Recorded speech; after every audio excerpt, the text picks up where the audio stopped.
Awesome. Steve, I'm so excited for this. I'm gonna tee it up a little bit. Okay. Ladies and gentlemen, super excited for today's conversation. The man of the hour, the guest that I've been looking forward to picking your brain for quite a while. Awesome. Steve Elias. You are the Dean of the Katz School of Business. I almost called it SOBA, which we'll be able to talk about in a little bit. Dean of the Katz School of Business. Yes. But just to kind of tee up a little bit of why I'm so excited to be able to pick your brain. You've got over 20 years of experience in higher education. Spent 9 years down at New Mexico State. Right. And I forget, there was an award that you won down there that I had committed to memory and now I forgot. But anyway, there was, let me see actually, just so I have it. Most awesome person. That award. one, That and one. then the Robert O. Anderson. Oh, the Robert O. Anderson Award. Yeah. Yes. But you're also the chair of La Plata County Economic Development Alliance. I am. You're the founder of our Center for Innovation from Fort Lewis College down on Main Street. So many other things. You're a father. You're making me tired. You're a community leader. It's funny too because it's very important to me that I introduce the guests properly. Yeah. So obviously I do some research and I write it down and whatever. And I always talk to people with decent resumes, decent stuff. And yours was like, okay, I need to just like pick 3, pick 4, because the list is so long and it's so cool. And in fact, I've always admired you and looked up to you just from our interactions in, the community and the business world and things like that. And it's mutual, just so you know. Well, thank you. Of course. And as I dug in, I was like, oh my gosh, I didn't realize that you had your hands in as many things as you do, that it's as deep as it runs and all of that stuff. So anyway, for everybody listening, that really is why I'm so excited to pick your brain. And to elaborate on it a little bit further, one of the things I'm fascinated with is that you've stuck with higher education and schools of businesses and that side of the world for 20 years. And I can't imagine how robust the evolution of that world had been. And I relate to it just a tiny bit. So we were just talking off camera about when I graduated, and I'm an alum from SOBA at the time. From SOBA. Now the Katz School of Business. I got my degree in marketing. I got my minor in economics, and it's been great ever since. But I went through it at a pretty formative time because I graduated. When I graduated, I didn't even have a smartphone. It's like social media was barely a thing. I learned, fundamental marketing best practices, like traditional marketing lectures and things like that. Right. Right after I graduate, digital marketing became a thing. I got a smartphone, and things have just, obviously evolved so much since then. Yeah. So if you're okay with it, I'd love to start there because I'd imagine, in your 20 plus years of experience in business schools that you've seen a wild evolution of it. So what I want to know specifically is what has kept you interested and engaged and what has contributed to sort of this longevity in this field? Because I would imagine that the evolution can sometimes be challenging. Yeah. Wow. How long do we have? I mean, that's hey, thanks for the invite. I mean, I'm super excited to be here, and I was totally sincere about things being mutual. I mean, not just because you're an alum, you're doing awesome things. Thank you. And so it's great to be here and get to chat with you for a while. So here's the crazy thing. I'm a psychologist. No way. My PhD is in applied social psychology, and so up until I got my PhD in 2001 from Colorado State, and then I was in the psych department until 2008. And then in 2008, but I was always doing business. Right. I was always doing organizational behavior, studying people in the workplace. And so in like 2007, my boss, my department chair, came to me and he goes, hey, and he's a clinician, like your stereotypic psychologist. And he's like, hey, I don't know how to evaluate you because you're not doing like what we do. And the management department head across campus is kind of upset because you're doing what his faculty are supposed to be doing. And at that point, I was like, okay, well, I'll see what's out there. And I had already been going to Like you've got American Marketing Association, there's Academy of Management. So I'd already been going to Academy of Management for probably 4 years and made a bunch of connections and started putting out some feelers. And then I was in my office. I was at Auburn University in Montgomery. So I'm in Alabama. And I walk in and there's the lights blinking and there's a message. And it's a guy at New Mexico State. And he goes, hey, would you be interested in coming over to the business school? And I'm like, well, that's exactly what I'd be interested in. So in '08, left the psych department and went to the business school and have never looked back. Yeah. But higher ed's higher ed, right? I mean, so things have totally changed. There was no online classes when I started, right? Yeah. I mean, so I'm going to make myself sound old, but my undergrad is from University of South Florida. I got my undergrad in 95. So in 1995, as I'm about to walk, like a few months before, they come to us, and I don't even remember who they are, and they're like, hey, there's this new thing called electronic mail. Would you be interested? I mean, all of us, and USF's a huge school. Would you be interested in an account? And we're all like, electronic mail? Sounds made up. No, we're good, thanks. No interest. And so, I mean, that's how far higher ed has come, right? Right. 95, and there's no email. That's what I'm so fascinated with. Yeah. And now everything's electronic. I mean, we're doing Zoom, we're doing Teams, we're doing you name it.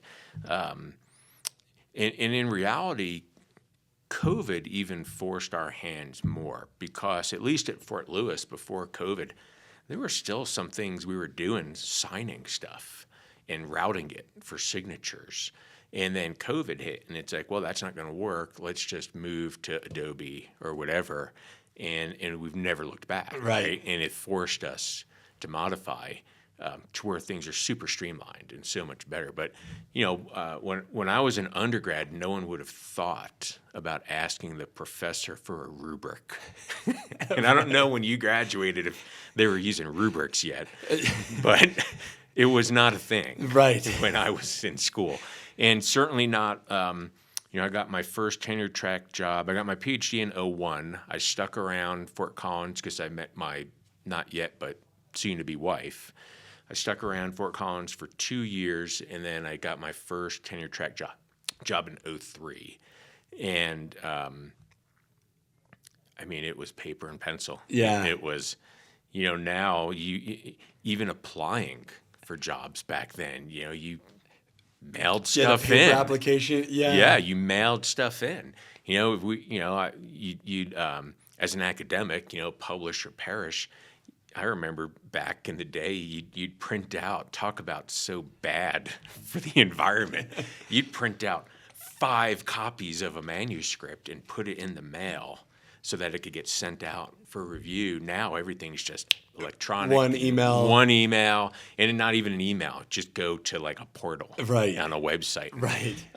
But things have changed so much with online courses, and there's a lot of people who are doing awesome things online. Like they excel at doing hybrid classes or online classes. And, Fort Lewis, we're always going to be first and foremost face-to-face. And in-person. Small class, in-person, making relationships. One of the things that makes names. that school so amazing. Yeah, totally. I remember I have some core memories. I don't know if you worked very closely with Steve Stovall or not, if you knew, but we were neighbors out in Hesperus, and I used to house sit for him. And I remember thinking how cool it was that I had like that level of relationship with one of my professors. You know, like we'd see him at when we at the time we're working in the service industry or serving tables. Or and he's a runner too, aren't you? A runner? And he was a runner. Yeah. But that was one of my favorite parts about going to Fort Lewis's business school. Now that the Katz School of Business was those small class sizes, and I felt like I really got to know my professors and learn things on a more intimate level, which for me was super, super valuable. I'm curious, and I can't believe I overlooked your background in psychology because okay. You want to talk about like 2 things I'm fascinated with: business and psychology. So I want to pivot just slightly if you're okay with it. And I'd Yeah, love to this hear. is interview part one. Right. Yeah. We'll, Yeah. and Then we'll part go a second. four, we'll wrap it all up. Right. But I'd love to hear, because along the lines of, because you've witnessed these drastic evolutions in higher ed and the business school and, technology. And then also, though, I feel like you're positioned uniquely because your reach extends into the public sector and the Right. private sector and, businesses that are operating and things like that. How has your background in psychology influenced how you see those worlds? I've got to imagine it's been some pretty good tools in the toolbox. Yeah. Like helping people navigate extreme change, for example. Right. Walk me through how kind of those two worlds balance for you. Yeah, well, first and foremost, and I've been on record for years for saying this, business is about relationships, right? Wholly about relationships. You got to get along with the people you're working with. And so I do think I've got a little bit of like a cheat code in having a bunch of degrees in psych and human behavior, right? And so having a decent understanding of people in general, how to interact with people, and it's actually interesting to me because I left psych in '08, and so this is probably the most I've talked about psych. And how many years ago was that? Right. But it's not like I sit around analyzing people. It's probably like you with digital marketing, right? You're looking, you're scanning your environment, and it's just a natural process. And so you kind of pick things up and you interact with folks, and very friendly person. Maybe not as interested in hearing my jokes, wants to get straight to the point versus so-and-so. And so I think having that background and having the experience, I mean, I did do counselor work when I was very early in my career. And frankly, it was boring to me, which is why I got into studying people in the workplace. Right. But I do think having that experience, I'll always have those experiences that help me navigate. And so working with people, understanding people, a big part of what I do, at least on campus, and some people don't like it when I use the word triage, but it's triage.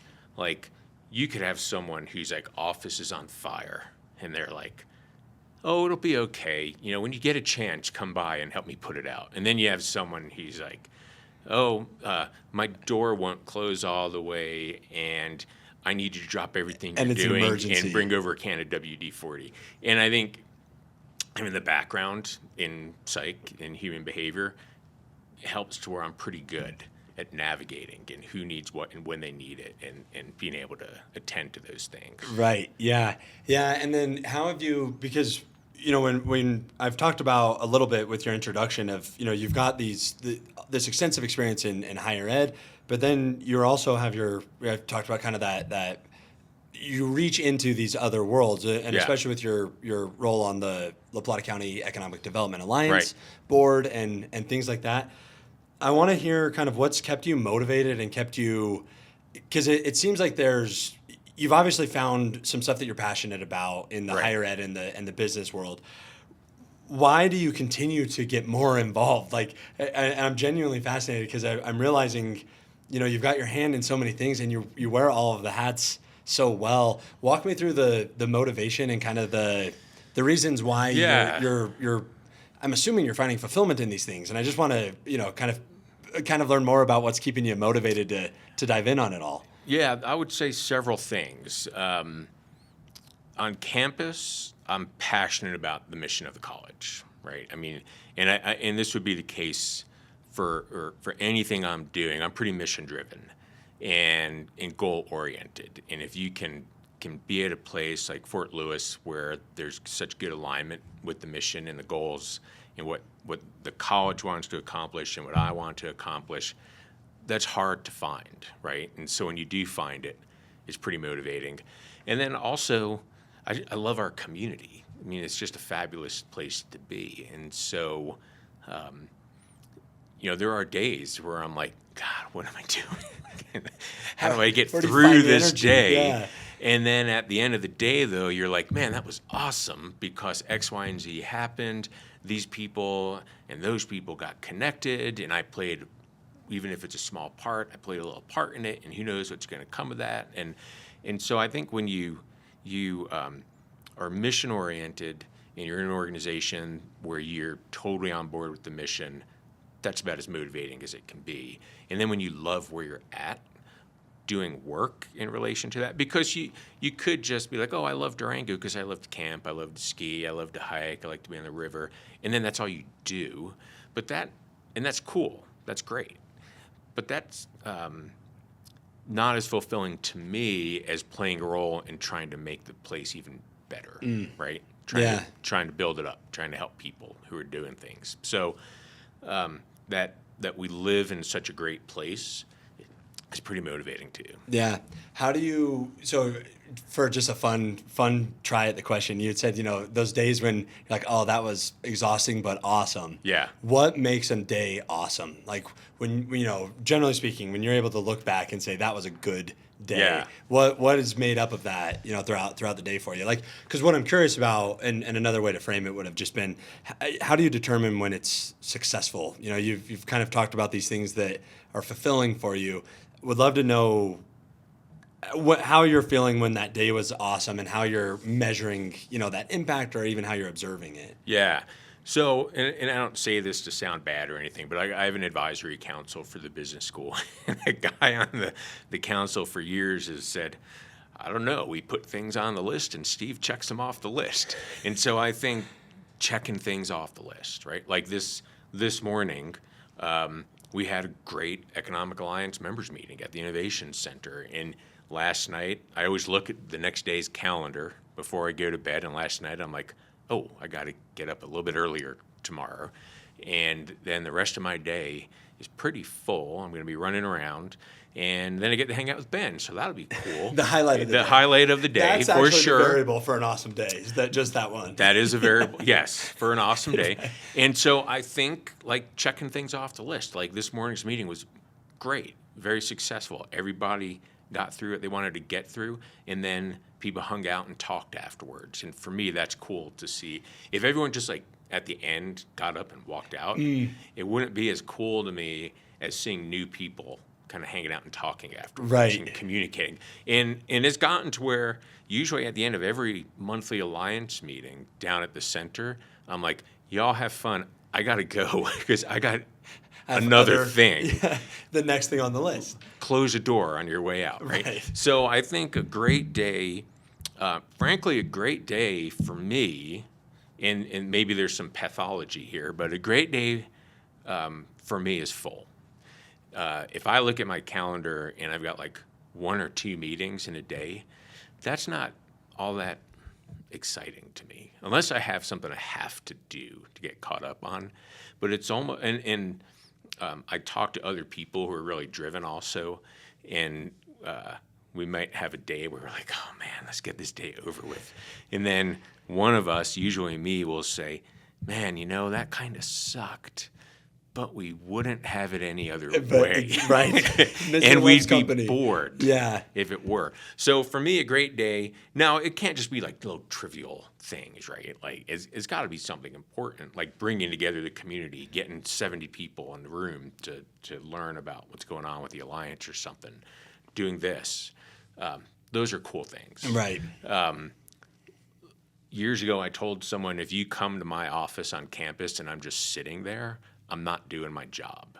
So being out and about, doing things, creating opportunities is where it's at for me. No, I love that. And because instead of measuring, what a good day is on how full the calendar is, measuring it on the impact, like doing things that are meaningful and, they've got to be, productive times, not just busy work stuff. Yeah, and it's funny you use the word impact because we're the business school is AACSB accredited, so gold standard for accreditation.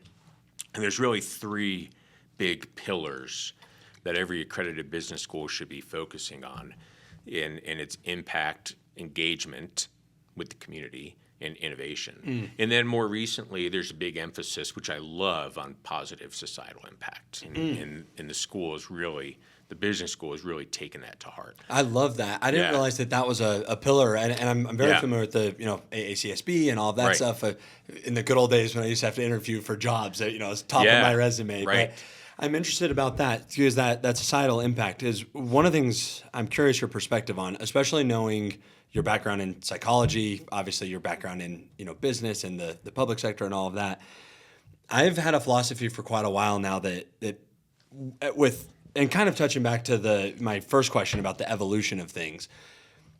I've experienced where as technology is evolving and these platforms are evolving, and in my world in digital marketing, it's like, what channel are we going to be using this week, and what's Yeah. the all these things are always changing, but there's always that common thread of that humans really want to connect with humans, Right. and do business with humans and things like that. So I'm kind of curious when you talk about that societal impact. Has the strategy or the approach of how to impact society, does that change as technology has evolved and as things like that, or has your kind of philosophy on the societal impact, either personally or from the organizations you represent, has that changed? What's your take on that? It, in a way, it's had to change, right? Like if I look at some of the things we were doing, for example, at the Innovation Center, maybe 2 years ago, maybe there were things with like 3D printing, which was cool, and people were like, "Wow, I want to learn." I've only heard about 3D printing. Now you're like, whatever. I got one at home, right? But now we're doing a bunch of pro bono workshops on AI. Right. What Tom Yaskovich, one of our marketing professors, you've probably interacted with Tom. I have. He's on the doing, docket to be a guest one of these yeah, days. So I mean, shameless, he's shout out to shameless Tom. plug. Yeah, Whatever we make and- it work, but yeah. and pardon pardon the expression, but like he's doing a kick-ass job downtown with the community. He's doing it for students on campus too, and that's impactful. But that's not the type of societal impact we're talking about, especially at the center. So having him go down and do these workshops pro bono for the community on AI and business productivity with AI, that's really cool stuff that didn't exist a year and a half ago. Right. And certainly AACSB wasn't talking about AI 2 years ago, and now they're hosting AI only conferences, right, for you to come from all over the world because it's an international accreditor. There was just an AI conference. We sent 2 people from campus. I think it was in San Diego, California. People from all over the world came. No one was even talking about this 2 years ago. Yeah, and now we have standalone conferences. Right. How do you navigate that? So, or do you? The kind of on that theme of evolution and how rapid technology is changing. When you're the dean of the business school, do you feel an obligation to, like, I don't know what the word would be, stay up to speed on the trends and the evolution, and how in the world do you navigate what Yeah. because like I think back to ETFs, for example. Right. Like I remember when I first started my company, ETFs were like all the rage. Right. And so I was thinking about like, ooh, I could make that a product. I could figure out how to turn people's logos into an ETF. Yeah. And then like 6 months later, there's Yeah. it was a thing. And I would imagine in your position, there's so many. You could be at risk of like the shiny object syndrome of Totally. what's the buzzing Yeah. thing. So how do you navigate what you give your attention to as it relates to kind of the whole school paying attention to it too, or do you feel an obligation at all? Oh, definitely an obligation. I mean, I feel an obligation both on campus and down at the center. The obligation on campus is because being accredited, when we're going to be reviewed again in the next year and a half, and a big part of the review is our curriculum. And if you're not, like I could all but guarantee any school that's going up for a review right now that doesn't incorporate AI on some level, they're gonna have a problem. Right. So there's definitely an obligation from the curriculum standpoint, but then also from like you need to be able to talk about things at least a high level, right? At least a high level. And so I do feel an obligation, but I also have the benefit of working every day with pretty much some of the smartest people in the world, Right. who pride themselves on staying on top of things. So I could probably know more about AI than I do. Well, I'm sure I could know more about AI than I do, But a couple months back, I pulled Tom aside, and I'm like, "Hey, can we just like hang out in the I conference need the room debrief. for an Yeah. hour and a half and show me what you're doing?" Right. And by the end of it, he was answering questions about product design with a custom GPT as if it were Steve Jobs answering the questions. And I'm like, "Man, that is crazy, but cool. Now I have that at least a high level understanding." And also, I actually was playing donor golf like 2 months ago. It's the occupational hazard, right? Right. Donor golf. Yeah. And My condolences. But yeah, but one of the two people I spent a couple hours with is like, "Hey, I don't know anything about AI except it's really scary to me. What do you know?" I mean, you have to be able to answer. Right. You can't say, "Well, I'm the dean of a business school where AI is really important, and I have no clue Right. what you're asking me about. Let me get back to you." So I do think there's an obligation, and I do tinker some.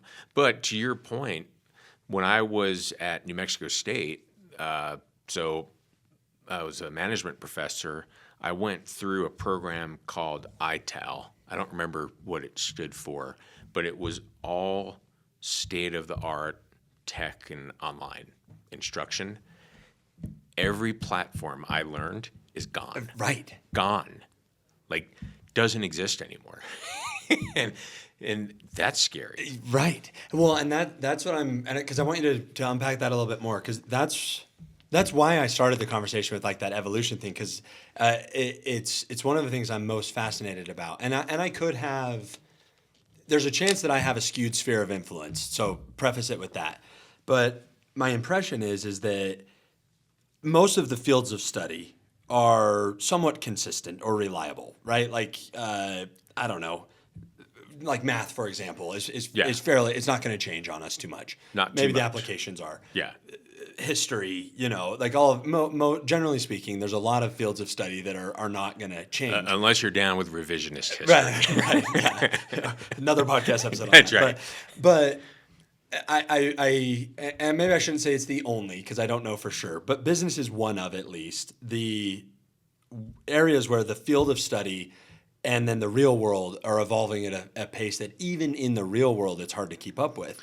And so I want to take that a little bit deeper and understand a little bit more from you of how in the world, because I use my little example of that I got my smartphone after I graduated. Right. And that was very, very significant, but it was, I still got all these same principles that I just now applied digitally. So like, Right. What all the 4 Ps or whatever, Yeah. we moved them over to the digital side.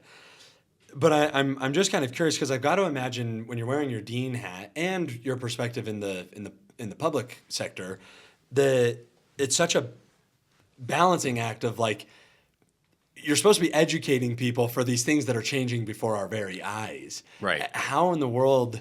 I don't know. Help me understand how you can. No, it's a great question. It's a great question.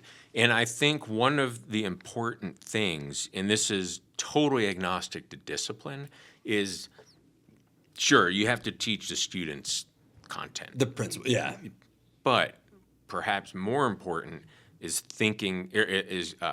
helping them become creative thinkers and helping them become adaptable thinkers. And that way, tax law today isn't going to be the same as tax law 10 years from now.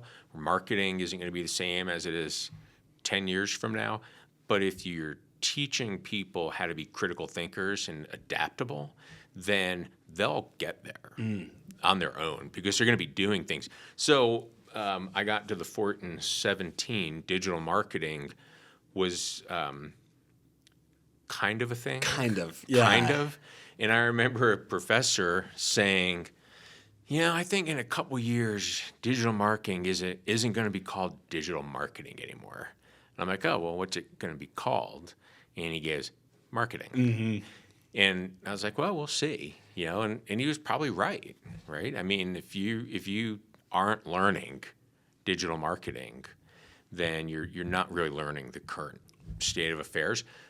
But digital marketing 10 years from now will be different. Right. Digital marketing probably 2 years from now will be different. 2 weeks. And so my hope, Ben, is that we've prepared you because you're not going to come back and get another a bachelor's in marketing, but that we've prepared you to have the skills to keep up with things. Yeah, I love that. So, And it's super important to the success of your business, right? Because otherwise you're toast. right.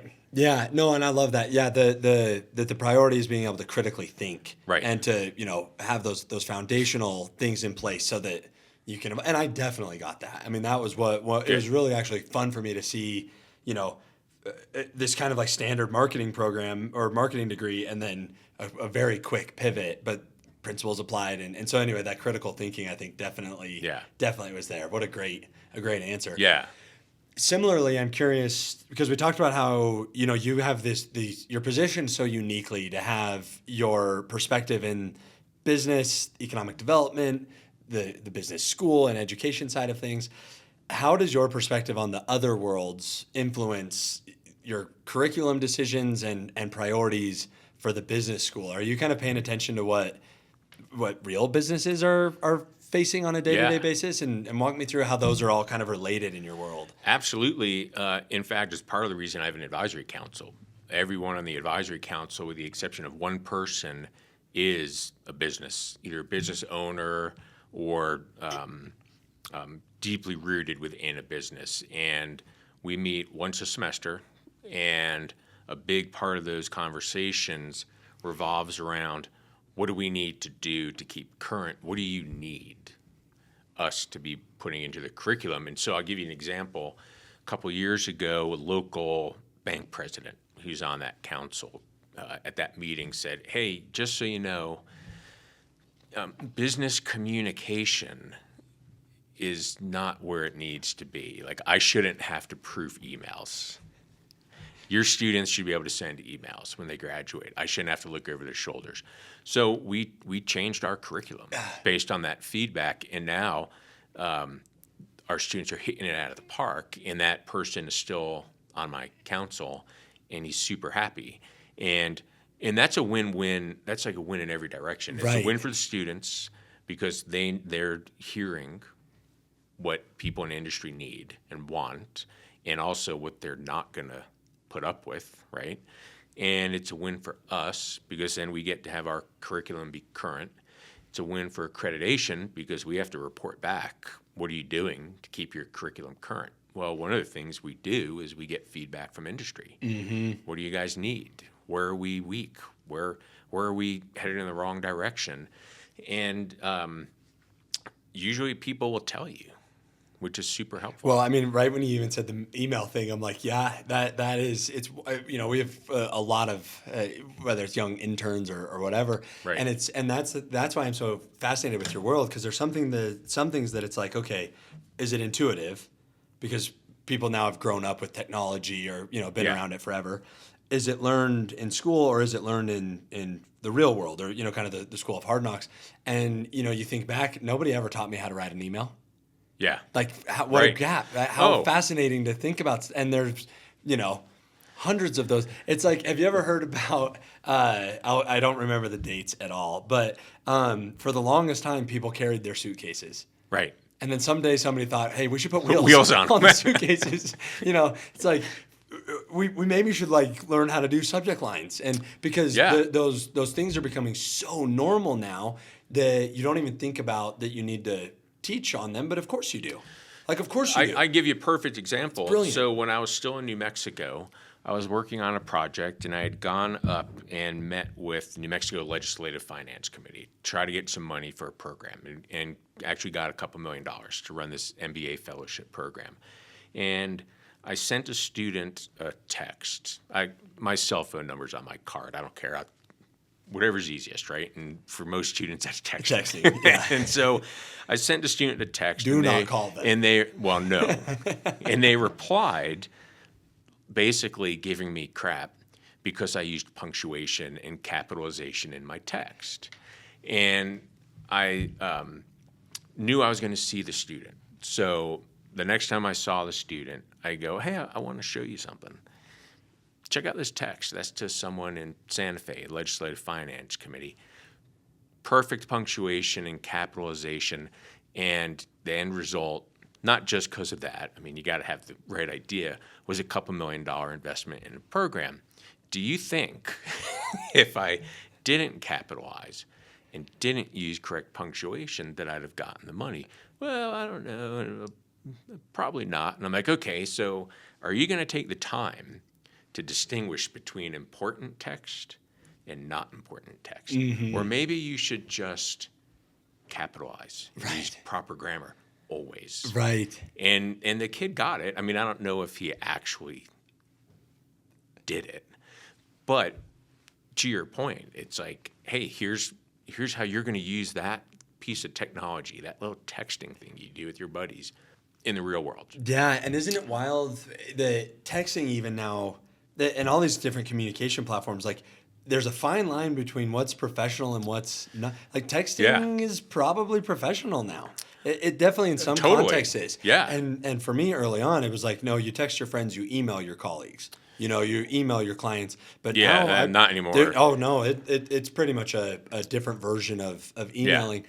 I saw a thing the other day that was fascinating, and I'm curious your take on this because I just am so fascinated with the world you live in because I feel like it's a fun world. You're tasked with bridging all these gaps, with the up and coming professionals and the existing ones and all of that.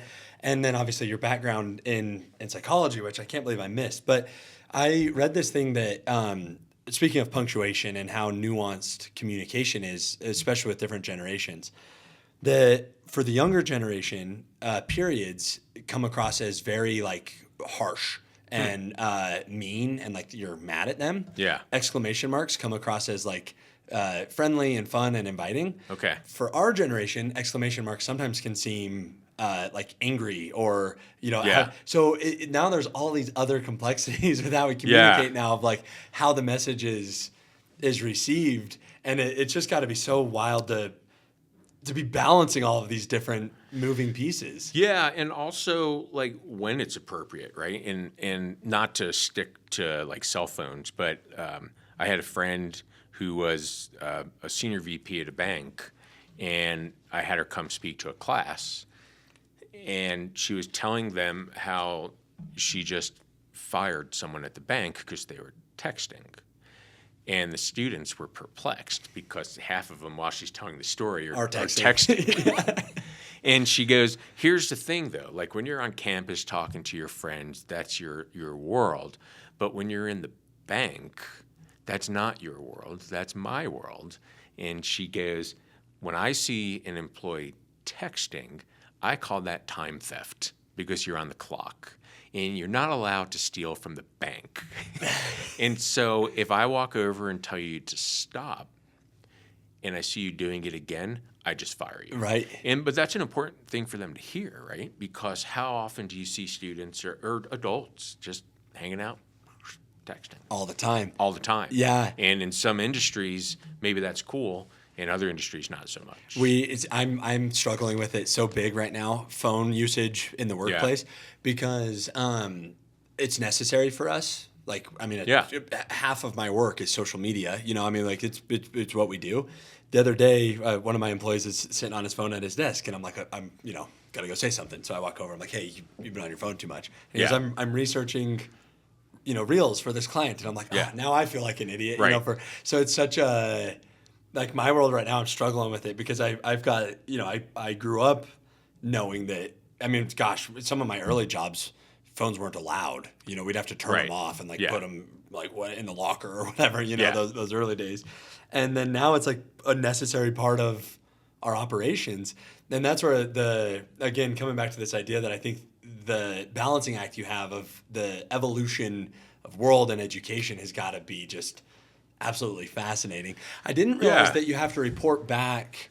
I forget the words you said, but you have to report back curriculum updates, right? Or curriculum changes with that you're getting from for accreditation. Yeah. So is that unique to every school? So every school has different curriculums, and there are some that might be teaching some things that others aren't. Sure. Okay. Yeah, some might have majors, others don't. Some might have minors or certificates, and so there's not like a hub of this year we're going to have an AI class.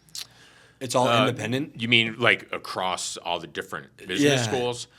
No, but one of the things that is pretty clear when it comes to accreditation, if there's something that's mainstream and you're not doing it, you need to explain why. Okay, Like, you got to right. be able to explain why Right. you're not doing it, and you're still probably going to get dinged if you're not doing it. Right. You know, if at our next review we never even mention AI, we'll be asked. You're in trouble. You know, I'm actually chairing 2 teams right now for accreditation visits, and we just sent questions to a dean in the Northeast, and one of them was, "There's nothing in your report about diversity. Business school, you've got to have something. I mean, a college campus, right? You got to have something about diversity. What are you doing in relation to diversity?" And I'm optimistic this dean will reply with here are some things. Sorry, I forgot to include them. Thank you for that. Thanks for pointing it out before your visit. Right. Because otherwise, it's gonna be like, man, how do you not touch on diversity? Right. I mean, it's such an important topic these days. So. Right. Yeah. Yeah. What are, in your perspective, what are the biggest challenges facing business schools? Generally speaking, not specific to the Katz School of Business, but generally speaking, what are the biggest challenges facing business schools? Well, certainly keeping up with changing technologies, right? I mean, if you went down the rabbit hole of the wrong technology and you invested a year or 2 into like a certificate or a program, and then, it's gone, that's wasted time. It really depends on, see, I was a psychologist, it depends. It really depends on your school, though. Like, we're a small school, so our problems or our issues or our pain points are going to be different than a school like CU Boulders, right? When I was at New Mexico State, for example, I was head of the management department within the business school. My faculty in the management department was almost as large as the entire business school. Wow. At Fort Lewis. Wow. And so, we had, I don't know, almost 2,000 majors in the business school versus Fort Lewis, where we're, just over 600. So it does depend in part on the school itself, the size of the school, but I would say across the board, keeping up with technology is a big issue. Yeah. Because if you're not keeping up with the technology and you're graduating students that aren't current, I was the week before last, I was on a accreditation pre-visit for a school, and I had lunch with some of their advisory committee members. Like, every business school is going to have should have an advisory committee to get that feedback. And at lunch, we were talking about AI. And this young alum, he's probably mid-20s, and he's just like, yeah, I mean, when we interview you, we'll talk about AI. And if you just stare at us, you're not getting a call back. Right. Like, we use it on a daily basis for productivity. And this was like a construction company. So if a business school is not current on that stuff and you're producing alum who are unable to interview, that's a big problem. Right. Huge problem. Because then also they're not going to come back to your school to recruit, right? Right. Yeah. Is there measurement on like placement and stuff like that after? There is, and again, bigger schools usually have like an office, Right. where that's all they do. We're a little more, if not a lot more, scrappy. Yeah. So we're which I like about us, by the way. which I love about us. Punching above our weight class. Love it. Yeah. Yes. And so we do our best, but yes, because you'll get asked about placement rates and all. So yes. Yeah. I'm curious because, and again, some of this could be biased just from, my sphere of influence has evolved quite a bit now to more entrepreneur, Right. Type people Which is great. content that I'm following and things like that. It seems like there's potentially a bit of a shift in terms of just the impression of higher education in general. And it relates, I think, a little bit to the advancements of technology and like how accessible so many things are now online. Have you seen any of that pose challenges to business schools, Well, or like even a larger shift of just higher education in general? Yeah, and I will say, to your point, I'm glad you're thinking from an entrepreneurial perspective, because I think if you're a business owner, even if you have even if you don't intend on being a serial entrepreneur, and if you were to ask people in the business community, they'd kind of be like, yeah, that doesn't necessarily even really exist, or it's far more rare than you would think. Like a lot of people launch a business that's successful, and they're like, man, I'm a great entrepreneur, and you're like, Right. yeah, sure, Yeah. keep it up. Right. But having that mindset, though, like, you don't have to be launching a bunch of businesses. You could just improve your business by having that mindset, and that's awesome. And I do think any leader in higher education has to have that mindset too. Absolutely has to. Otherwise, you get passed by. Right. I think you just get passed by. Yeah, yeah, because it's such now there's so much information out there. Yeah. Whether it's, we joke here all the time, like YouTube University, or we have a saying, Right. we say GTS, which means Google that shit. Okay, yeah. Like, don't ask me, Google it, whatever. Yeah.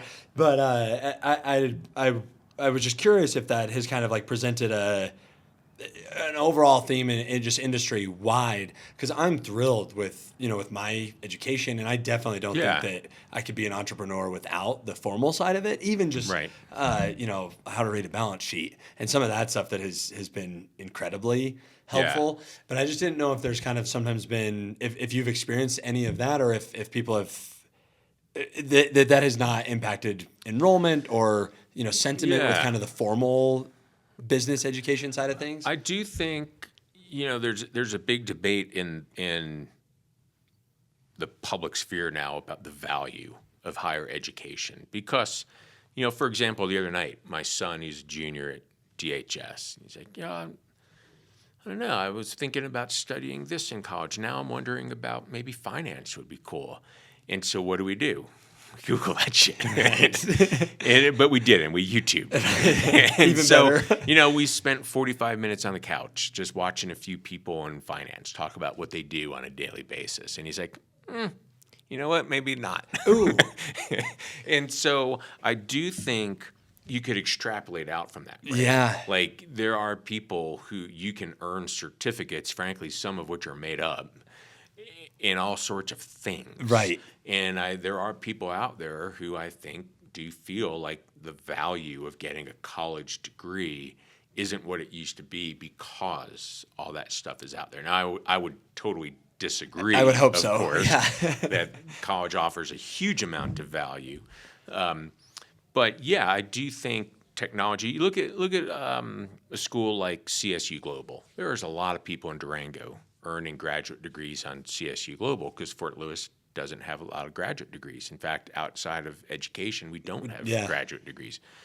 So yes, and I view something like CSU Global as tech, right? Because that's a purely online, at a distance, probably asynchronous, meaning you do it at your own pace. Right.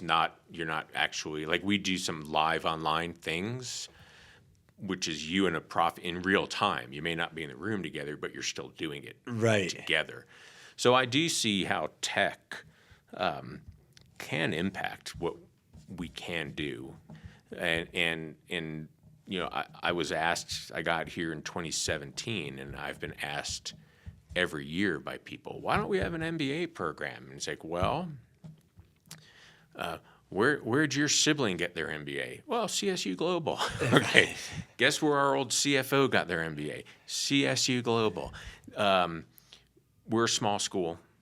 For us to be able to compete with a program like that would be really hard. Yeah. We would have to bring in a ton of faculty. It'd be super expensive. And frankly, I mean, they're dialed in, right? We'd be starting from scratch. Right. And also, Durango, I mean, I've looked into these things with AACSB and gone to workshops on them. An interesting stat that I got from an AACSB meeting about MBA programs was, even if your MBA program is 100% online, if you don't have the population to fully staff it within a 100-mile radius of your campus, it will fail Really? within a few years. There's no market, right? And so is someone in Bellingham, Washington, going to be like, man, I've always wanted to get my MBA from Fort Lewis? Right. Yeah. Or Yeah, are they going to be like Western Washington University? So ACSB's research shows if you can't staff it within a 100 within mile 100 radius, miles? at least that's what it was a couple years ago. Yeah. Then you may have a few good years.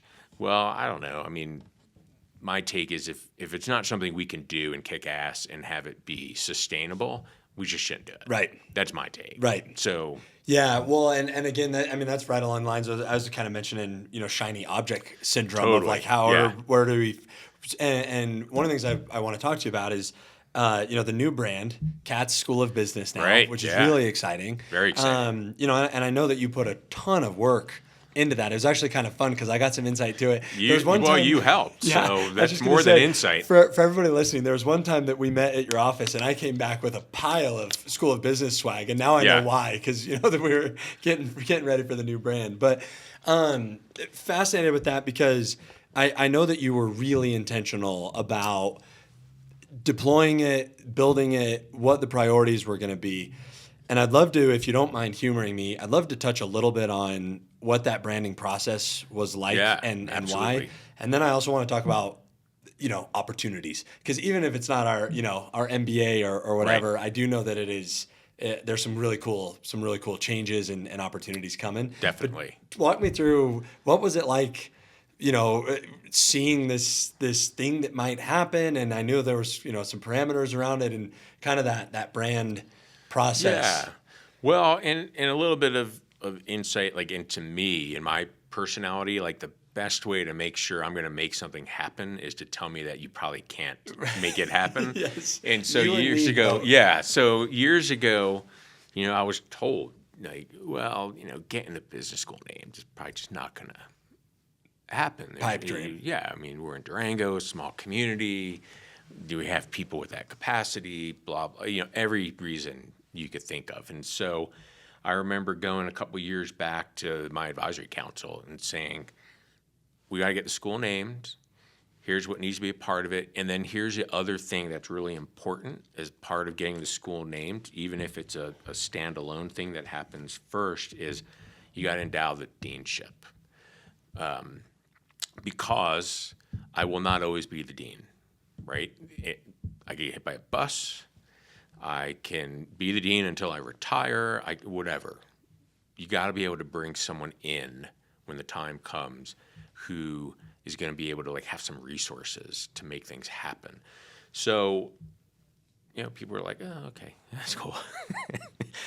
And just was persistent. And, the Katzes love our community. I don't know if you've met Mark or Jane, or Mark and Jane. Nope. They're awesome people. I've known Mark. I met Mark. I got here in 2017. I think I met Mark in 2017. Yeah. And he loves music. I love music. And we would get together every so often and play guitar and just kind of formed a friendship. And over the years, just kind of kept hanging out. And I was talking to our old president, and I was talking to Melissa Mount, our current VP for advancement, and kind of thought, you know what? It's been like 7 years. I'm just going to ask Mark. And to what we were talking about earlier, what did I do? I sent him a text. That's funny. I sent him a text. That's great. Full circle. Full circle. And I used capitalization and punctuation. Proper punctuation. Fast forward, we had a couple of conversations. He was going to visit Durango. We were going to kind of drill down on some things.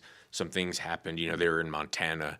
Some things happened. He gave me a call, and he's like, hey, I got to cancel my trip. Will you come out to Montana? So I went out to Montana for a couple of days, and 4 days, and played a lot of guitar, did a lot of hiking, and their passion for the community. They're not tied to the college at all. Yeah. They're not alum. Their kids didn't go to Fort Lewis. Right.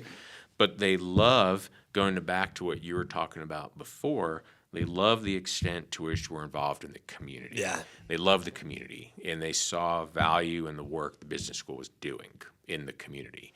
And so, they agreed to do it, and there's a $10.4 million gift. And now building says Katz School of Business, Right. which is awesome, and everything says Katz School of Business. And it's created opportunities. It's in a sense, it's changed the culture, because for decades it was SOBA, School of Business Administration, and for decades it was, hey, thanks for asking, but we don't have the resources to do that. Maybe next year. Right. And then all of a sudden, it's like, yeah, we can do that. Yes. And then it took a little bit of time, not across the board, but with some of the faculty, it was, hey, can I do this? And I'm like, yeah, sure. And then they'd come back like a day later. Can I do this? Did you actually say yes or yeah? And like there were a few times where it was 3 conversations. And finally I'm like, yes, do it. We've got the money. Just do it. Right. You want to go to this conference and take some students? That'll be an awesome experience. Do it. And that, we only changed the name in January. Yeah, this is the first year. Yeah. And those conversations don't happen anymore, which is awesome. So it was a pretty quick adjustment. But there was definitely an adjustment, but certainly, it could have been the other direction, right? Right. Definitely an adjustment for the better. And a great example is young faculty member, accounting professor, great colleague, Lacey Donnelly, came in and said, hey, we have an opportunity to take a group of our accounting students to D.C. to tour a few regulatory agencies, private tour of regulatory agencies, including the SEC. Can we do it? And I'm like, yes, just do it. And she didn't ask again. She just did it, which is awesome. That's great. But then the crazy thing is they come back, and I say this wholeheartedly, our students kick ass. Mm-hmm. They really do. Just like we're scrappy and punch above our weight, they're scrappy. They punch above their weight. They come back. Someone from I think it was from the SEC, sends Lacey an email and says, we usually get like big R1 schools, like research school, like CU Boulder, CSU kind of schools, and that bring their students. Fort Lewis, that was a cool experience, but your students asked awesome questions. Wow. And they literally asked if we could send a group of students every year. No way. And so Lacey came to my office and she was like, we probably can't do that. I'm like, nope, we can. We'll do it. And then she didn't ask again. So, but a year ago, we wouldn't have been able to have sent them in the first place. Yeah. Let alone have them kick butt and get a standing invite to keep coming back. How does that feel? So I know that, What are you, a psychologist or something? Right. Because I know that, obviously the Katz family wrote the check and, there's these things that happen. But without you sending the text, to oversimplify it, but, It started with a text. Have you had that moment yet where it's like, I don't know, where you get to reflect a little bit and be proud that has actually happened? Because I remember even when we were talking about the brand exercise, there was still even like it's not signed yet, Right. There was, and you were well into the process, right, by then, and I spent a lot of money, on the process, a lot of time, yeah, and we'll come back to that because you did ask about that. Yeah. So I'm just curious because like something like that, for example, like. We had talked about when, it's the end of a good day and you look back and it's like those impact things. I have to imagine that sitting in your office knowing that, now however many groups of students get to go tour the SEC. Yeah. We sent a group of students to Strasbourg to get a private tour of the Mercedes-Benz plant. So cool. This last summer. Freaking awesome. I was going to say examples of many, of these things. I want to know how that feels as a leader and as like, you got it done. What does that feel like? That's frankly, like, I'm glad you asked. That's a weakness of mine. Like, I don't think I've ever just like sat back and said, I'm actually the Katz Endowed Dean of the Katz School of Business. Right. It's weird for me to say it.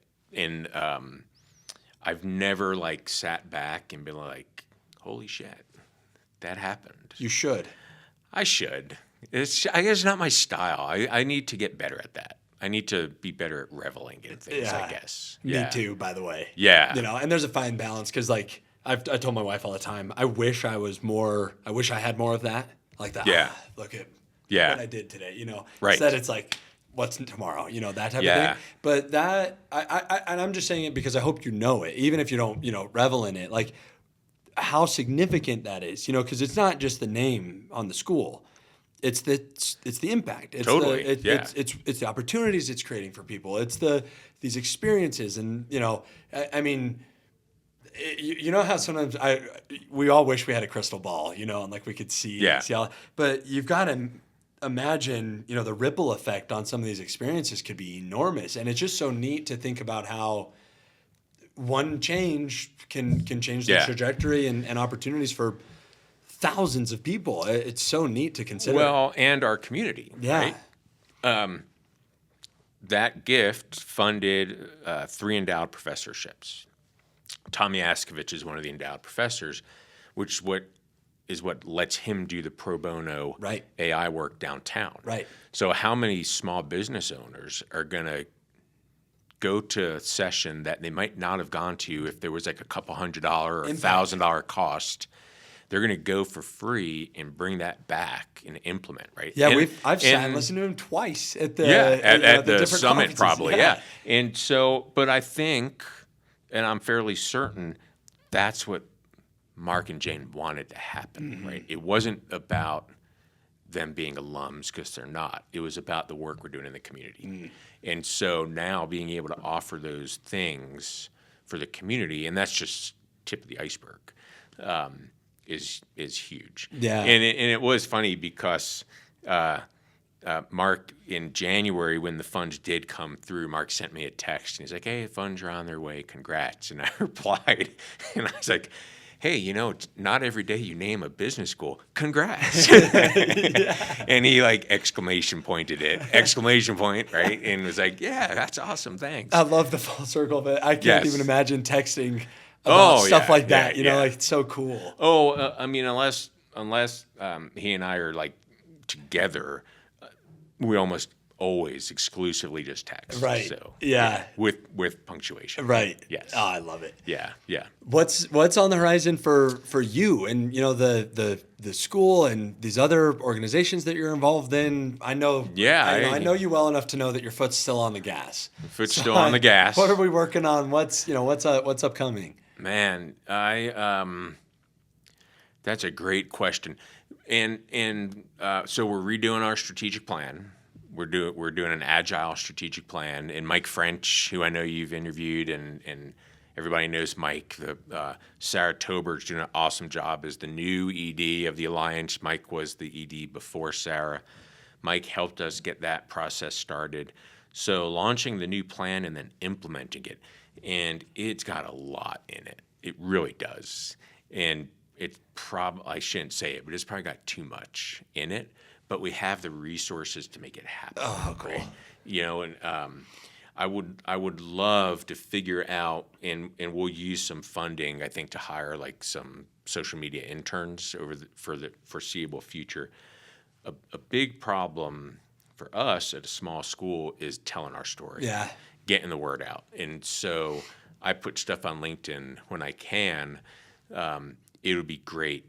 We have so much going on that people don't know about. Right. It would be great to get people, you know, on board, some digital marketing students, to get them set up with internships to take that on. But the strategic plan, we are up for reaccreditation, so it's hard for me to think beyond that. Which that happens every 4 years? 5 years. 5, yeah. 5 years. It is moving to 6 because it's a beast I bet. of a process. You know, and it's pretty much your 5-year window closes, and literally the next day, your next 5-year window opens. Right. So there's no downtime. Right. I mean, yeah, sure. Like as you get to like a year and a half out, you're like, okay, got to get it in Now a gear. we're running, yeah. But you can't do nothing because then you got nothing to report on. Right. So reaccreditation is huge. I really do want to see our impact in the community expand.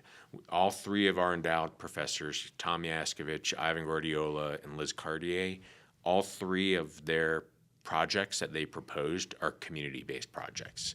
So Ivan's doing things with industry certifications that's going to get taken down to the center for community members to do. We mentioned Tom doing AI work for the community, and Liz is doing work in the area of water tied to business. Way cool. Yeah, in our community. That one would be fascinating, actually. Yeah. Yeah. Well, I don't think people realize, no snow, bad ski season. Right. Bad ski season, no runoff. No runoff, no rafting season. No rafting season after no ski season, that's bad Very for bad. the economy. Right. So Liz is looking at water and the importance of water in relation to One our of my community. favorite classes I took at Fort Lewis actually was economic resource. What was it? Environmental resource economics. Okay. And it Yeah. was fascinating. Yeah. Fascinating. Yeah. It's cool. Yeah, the very cool. economics of all of that stuff. So and Yeah. that one, I didn't know, that one wasn't on my radar. So I'm going to definitely look into that too. No, it's very cool. We still offer it. Another thing on the box that I need to keep checking off is the Innovation Center downtown, because that's a standalone, and like that's not in the college budget. That's Right. on me. I need to fundraise for that, and that's not in the Katz Gift. Katz Gift named the business school. The Center for Innovation is technically part of the business school, but it's its own downtown. thing. It's its Yeah. own thing. So that's always, if there's anything that keeps me up sometimes, it's like I pay rent. Right. Yeah. Right. I voluntarily Right. signed a lease. What was I thinking? No. My wife asks me that sometimes. Like, Right. What were you thinking? Why'd you take on a second job? Yeah, yeah. Well, that's why it's been so fun it's so fun to pick your brain, because I've observed that too. It's like, okay, you're doing that, doing that, doing that, doing that, and, Yeah. and it seems like we can boil it down to impact. Yeah, I hope so. Yeah, I mean, I shouldn't say I hope so. I know the work we're doing has impact. Yeah. I know we're engaged with the community, and I know, we as a faculty, the business school faculty, not me as the dean, the faculty, we all got together and we voted on two UN sustainability goals that got incorporated into our strategic plan. So economic development for our community and access to quality education. So cool. So those are our two. I think the UN has maybe 17. Someone will fact check me. I think there's 17 UN sustainability goals. We picked two for the business school to demonstrate our positive societal impact. Right. And we kick ass on both. And so maybe it was cheating, right? Like picking things you already know No. you're Lean into doing. it. Yeah. But at the same time, we're never going to stop doing that. And so to bring on more, it's just, it would be a lot. Yeah. So to answer your question about like what's next, continuing to do great things downtown, continuing to do great things with our students and having impact, and continuing to have the positive societal impact. And the reality is, if we weren't focused on that societal impact, there wouldn't be a Katz School of Business. Right. That's what got the Katz's interested. So we have to do that. Yeah. Yeah, it's fun. It's tiring. Yeah. I All did. of the above. I do know. I saw a photo the other day. I had no gray hair when I got here in 17, and I have some now. Oh, so. it's barely. I'll edit it out. There's Okay, nothing there. sweet. Yeah. Photoshop. I right? had hair when Hey, I got what here, the heck? So I we're in know. the same boat. Yeah. Steve, thank you so much. Oh man, thank you. Thank you for giving me your time today, because I want you to know how much I value that, how much been I my appreciate pleasure. it. Yeah. Every time I interact with you, my cup is filled up a little bit. And it's just so refreshing to see your enthusiasm and your resilience and, just all these things that we touched on, through the conversation. But I also really want to thank you for how intentional you've been about your leadership at the School of Business and the impact that it's made. I mean, you know that I've got a personal, obviously a personal interest in it all, but very sincerely, and it's just like, we had that little moment of reflecting on the impact of the Katz, funding and all of that stuff. But I just want to thank you, because you're impacting the students, you're impacting the business sector, you're impacting our community and our county and all of these things. And I don't know that you get told it enough because you're so busy and you're running around. So I wanted to personally tell you, thank you, because no, I appreciate it. It matters, and we need more of it because it's elevating all of us. And I just hope you know how much it's appreciated. No, I love it. I appreciate it. And it goes back to what we were talking about earlier. Like when you love the mission of where you're at and you love the community you're in, are there hard days? Heck yeah. Are they always worth it? 100%. Yeah. So thanks. I appreciate it. And it's been an absolute treat being here with you. So I'm glad. Thank you. I'm glad. And we are super proud of the work you're doing as an alum. Even if you weren't an alum, you're doing great stuff. Thank you. But we're happy to claim you as an alum. I can still get some swag here. You can totally get some swag. 100%. Speaking of swag, I want to give you one of my Inspired by Example shirts. Awesome. Because you really are, for all the things I mentioned. But just keep being a force of good in the world and I love it. For crushing it. So just we're going to keep checking things off the list. Exactly. All and right. making an impact. I love it, Ben. Thank you. Thank you. This has been great. Appreciate it. Thank you.